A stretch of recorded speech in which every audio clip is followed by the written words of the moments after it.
Three suspects await their day in court on Monday after they were arrested at Iblis in Kajiado County while transporting more than 60 bags of charcoal to Nairobi. Iblis Assistant County Commissioner James Mbuto assured the crackdown will continue until the law prohibiting logging and charcoal burning is upheld. This war will continue throughout the division.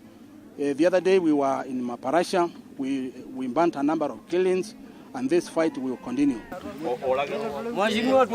In Nyanyuki, boda operators claim their lives are in danger due to a smearing row over ownership of a boda shed in Umande Trading Center. They claim the area member of parliament and the local investor who own a piece of land adjacent to the shed are behind their walls.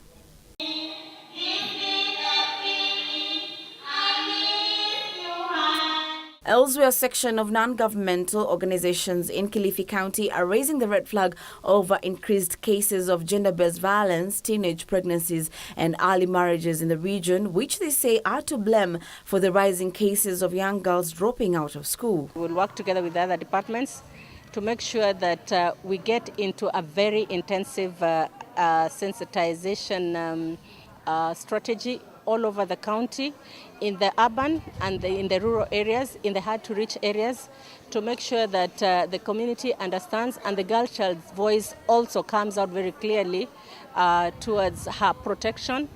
And more than 5,000 residents of Tetu constituency are said to benefit from a multi-million shillings water project funded by the national government. Phase 1 of the project is nearing completion and will serve residents of Gathuki, Gaki and Wamagana wards. The use of irrigation, we are able to do crop twice in a year, and therefore the farmers will increase their income twice compared to what they are earning currently. Meanwhile, the government has been challenged to partner with institutions of higher learning to develop innovations geared towards actualizing President Uhuru Kenyatta's Big Four agenda. Speaking during the Jomo Kenyatta University of Agriculture Alumni Convention, JQAT Alumni and International Students Office Director Dr. Churchill Soake said universities remain a fertile ground for progressive ideas that could transform the fortunes of the country. In terms of implementation of the Big Four, the university can play a big role as being the think tanks, those who will be able to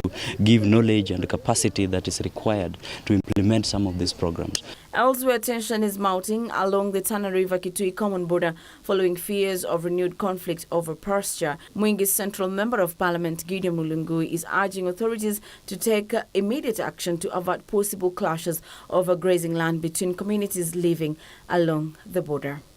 Na kuna ngamia ambayo inakuja hapa kukunywa maji kwa minanda yetu ile ambayo tumetengenezwa na kaunti yetu. Huku kwetu atulishi ngamia. Hiyo minanda imetengenezwa ng'ombe zetu na mbuzi zetu na kuchota maji yetu ya kukunywa.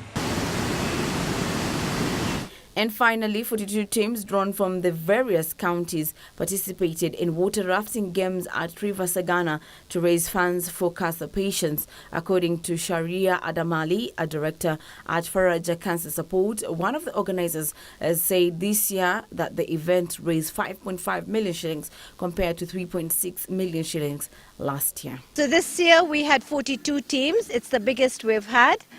From a whole range of companies, individuals, and we hope that we will have raised about 5.5 million shillings today. Linus Mwashigadi for Channel 1 News.